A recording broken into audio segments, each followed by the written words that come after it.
Welcome back to St. Paul's Academy's class of Steps Along the Way. In this class of Genesis 30 and 31, we learn of the competition between the sister wives of Jacob, as well as the competition between Jacob and his uncle Laban. Genesis 30 is basically the genesis of the patriarchs of Israel, the beginning of the fulfillment of the Lord's promise to Abraham that his children would be as numerous as the stars of heaven. When Rachel saw that she bore Jacob no children, she envied her sister. She said to Jacob, "Give me children, or I shall die." Jacob's anger was kindled against Rachel. He said, "Am I in the place of God, who has withheld from you the fruit of the womb?" Then she said, "Here is my maid, Bilhah. Go into her, so that she may bear upon my knees, and even I may have children through her." So she gave him her maid Bilhah as a wife, and Jacob went into her. Bilhah conceived and bore Jacob a son. Then Rachel said, "God has judged me, but has also heard my voice and given me a son." Therefore she called his name Dan. Rachel's maid Bilhah conceived again and bore Jacob a second son. Then Rachel said, "With mighty wrestlings I have wrestled with my sister and have prevailed." So she called his name Naphtali. Recall that in Genesis chapter 29, Leah had already given birth to Reuben, Simeon, and Judah. Notice further that barren Rachel enlisted a surrogate mother, her handmaid, Bilhah. The cultural practice was that Rachel would be present for Bilhah to literally give birth upon Rachel's lap, signifying that the newborn child belonged to Rachel. Let us continue. When Leah saw that she had ceased bearing children, she took her maid Zilpah and gave her to Jacob as a wife. Then Leah's maid Zilpah bore Jacob a son. Leah said, "Good fortune." So she called his name Gad. Leah's maid Zilpah bore Jacob a second son.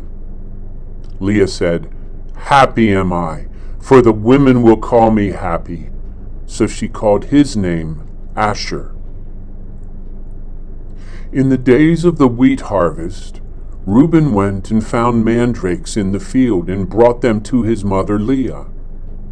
Then Rachel said to Leah, "Give me, I pray, some of your son's mandrakes." But she said to her, "Is it a small matter that you have taken away my husband? Would you take away my son's mandrakes also?" Rachel said, "Then he may lie with you tonight for your son's mandrakes." When Jacob came from the field in the evening, Leah went out to meet him and said, "You must come in to me, for I have hired you with my son's mandrakes." So he lay with her that night. And God hearkened to Leah, and she conceived and bore Jacob a fifth son. Leah said, "God has given me my wages because I gave my maid to my husband." So she called his name Issachar. Leah conceived again, and she bore Jacob a sixth son. Then Leah said, "God has endowed me with a good dowry. Now my husband will honor me because I have borne him 6 sons." So she called his name Zebulun. Afterwards she bore a daughter and called her name Dinah. Then God remembered Rachel, and God hearkened to her and opened her womb. She conceived and bore a son and said, "God has taken away my reproach, she called his name Joseph, saying, "May the Lord add to me another son." The story about the mandrake seems odd to us today, but the plant was thought to cure sterility. Mandrake roots often take the form of a human, as you can see from this picture. And that may be what led to the medicinal perception. Notice that in verses 17 and 18, Holy Scripture indicates that Issachar and Zebulun are numbered as sons 5 and 6, thus omitting those sons born by the surrogates, Dan, Naphtali, Gad, and Asher.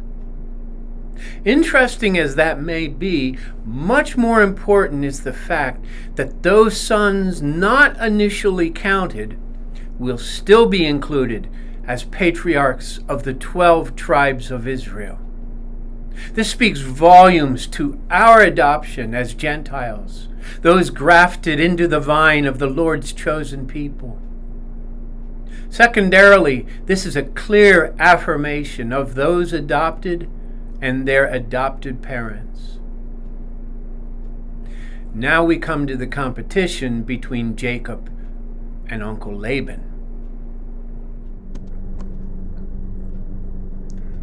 When Rachel had borne Joseph, Jacob said to Laban, "Send me away so that I may go to my own home and country. Give me my wives and my children for whom I have served you, and let me go, for you know the service which I have given you." But Laban said to him, "If you will allow me to say so, I have learned by divination that the Lord has blessed me because of you. Name your wages, and I will give it." Jacob said to him, "You yourself know how I have served you, and how your cattle have fared with me. You had little before I came, and it has increased abundantly. The Lord has blessed you wherever I turned. But now, when shall I provide for my own household also?" Laban said, "What shall I give you?" Jacob said, "You shall not give me anything if you will do this for me.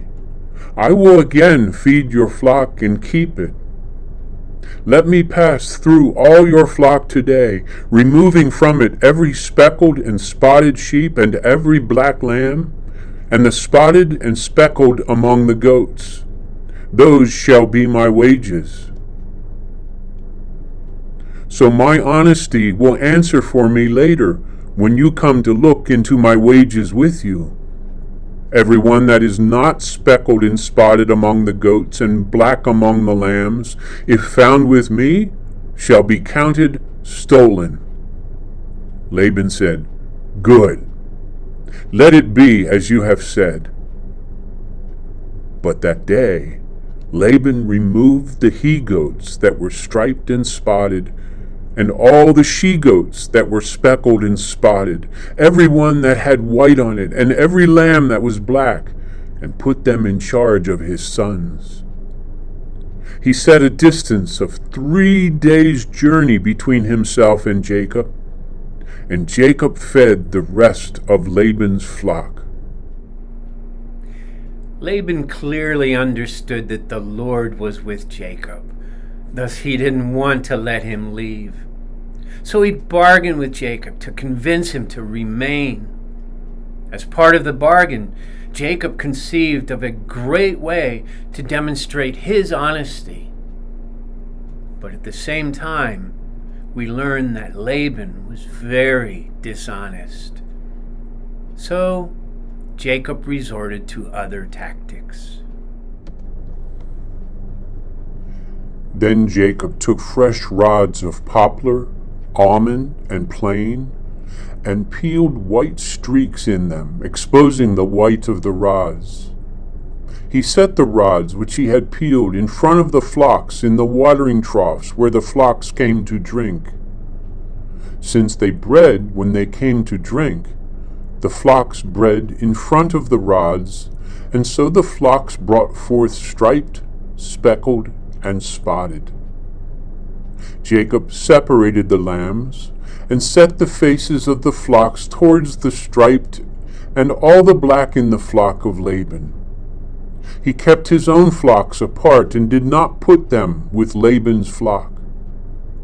Whenever the stronger of the flock were breeding, Jacob laid the rods in the watering troughs before the eyes of the flock, so that they would breed among the rods. He did not lay the rods before the feebler of the flock. So the feebler were Laban's, and the stronger Jacob's. Thus the man grew exceedingly rich, and had large flocks, maidservants and menservants, camels and asses. Jacob's plan was based on the ancient and widespread belief in the effect of visual impressions which are transferred to a mother's offspring. Rather than dismiss this as superstition, we must consider the results and perceive that the Lord continued to bless Jacob.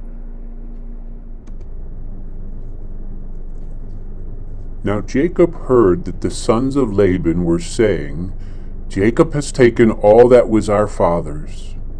From what was our father's he has gained all this wealth. Jacob saw that Laban did not regard him with favor as before. Then the Lord said to Jacob, Return to the land of your fathers and to your kindred, and I will be with you. So Jacob sent and called Rachel and Leah into the field where his flock was, and said to them, I see that your father does not regard me with favor as he did before, but the God of my father has been with me. You know that I served your father with all my strength. Your father has cheated me and changed my wages 10 times, but God did not permit him to harm me. If he said, The spotted shall be your wages, then all the flock bore spotted.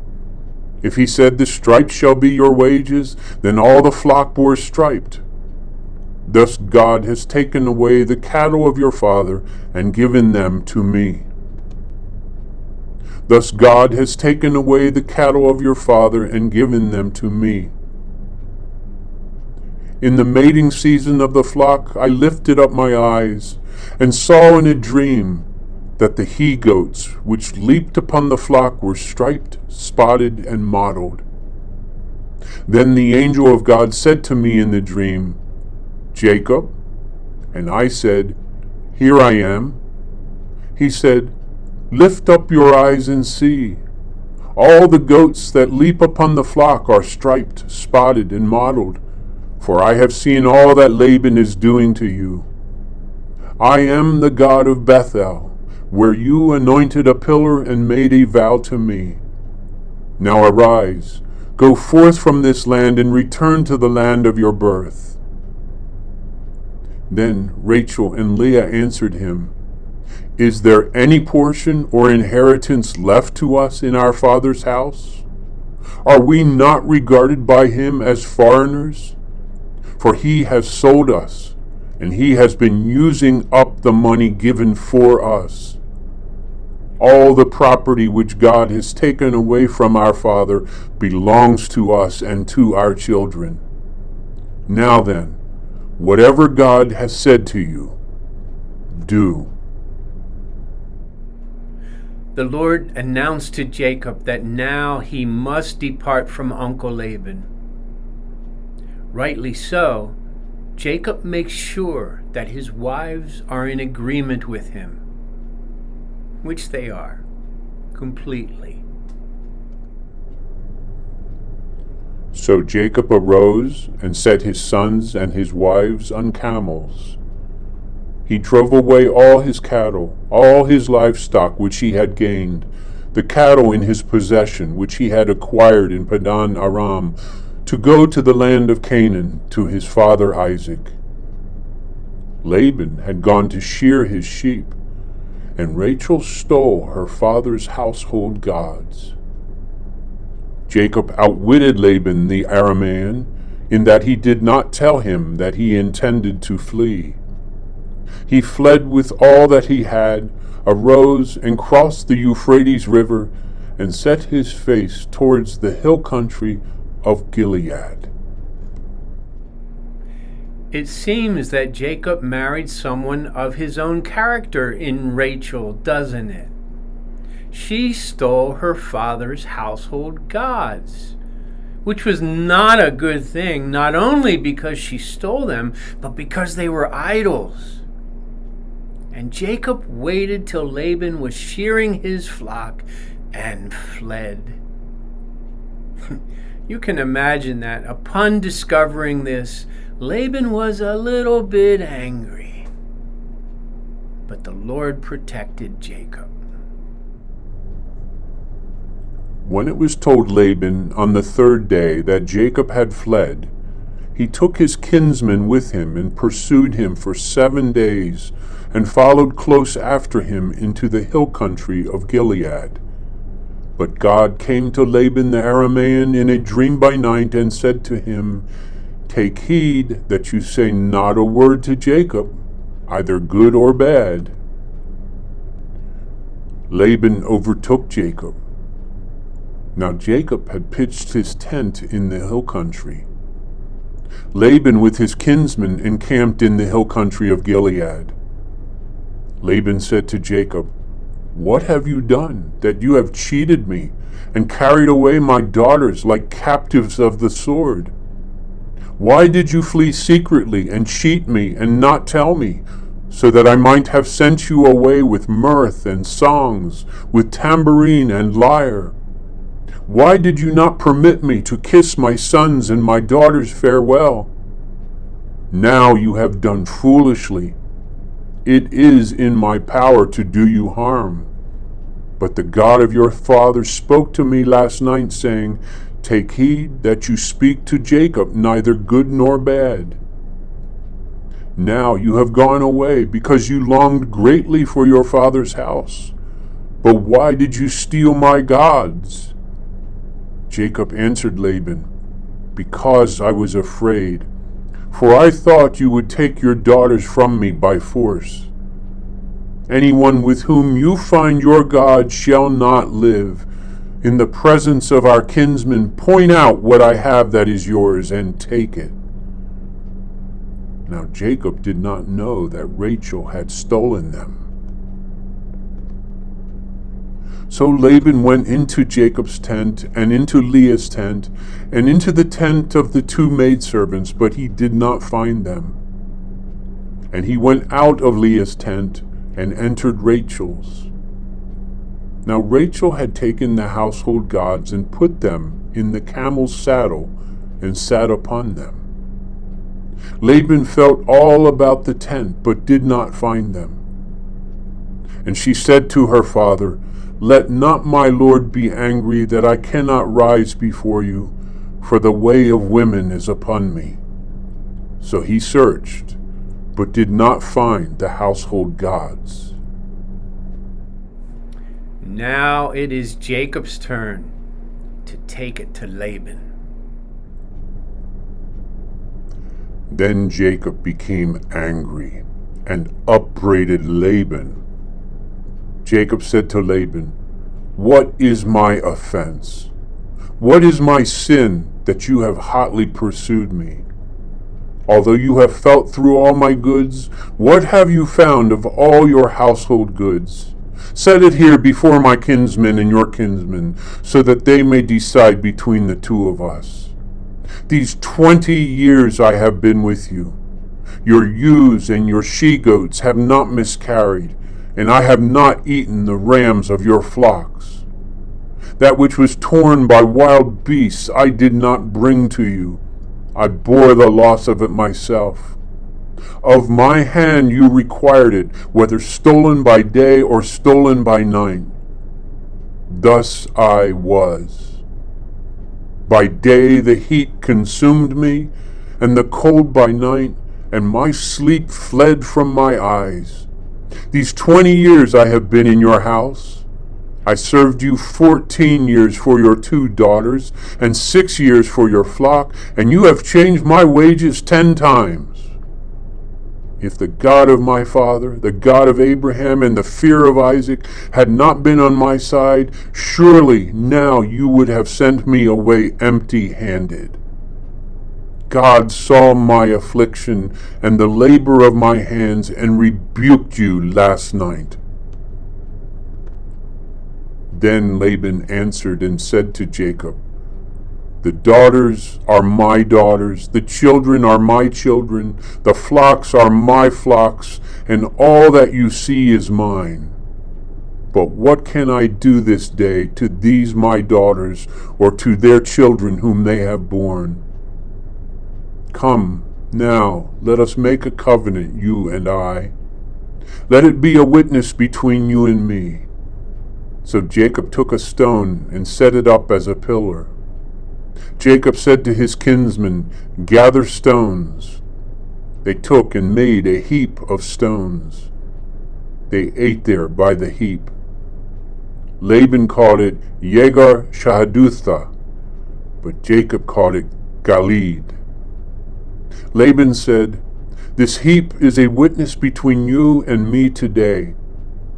Therefore he named it Galeed, and the pillar Mizpah, for he said, "The Lord watch between you and me when we are absent one from the other. If you ill-treat my daughters, or if you take wives besides my daughters, although no man is with us, remember, God is witness between you and me." Then Laban said to Jacob, "See this heap and the pillar which I have set between you and me?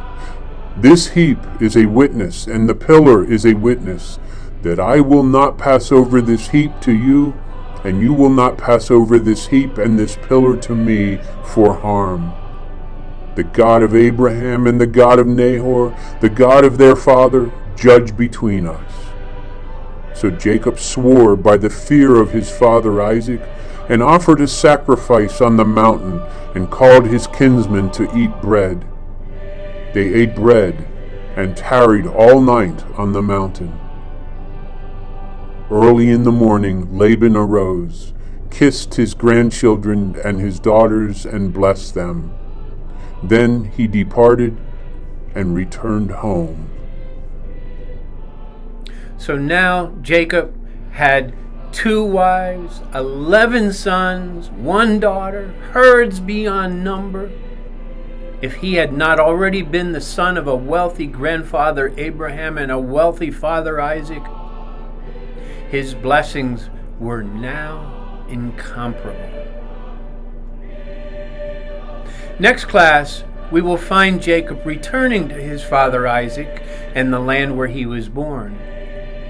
However, he will encounter at least one major obstacle. Stay tuned.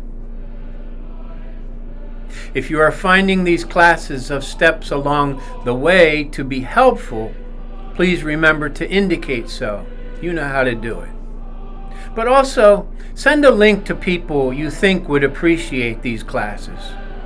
Sharing these classes is the easiest way in the world to evangelize.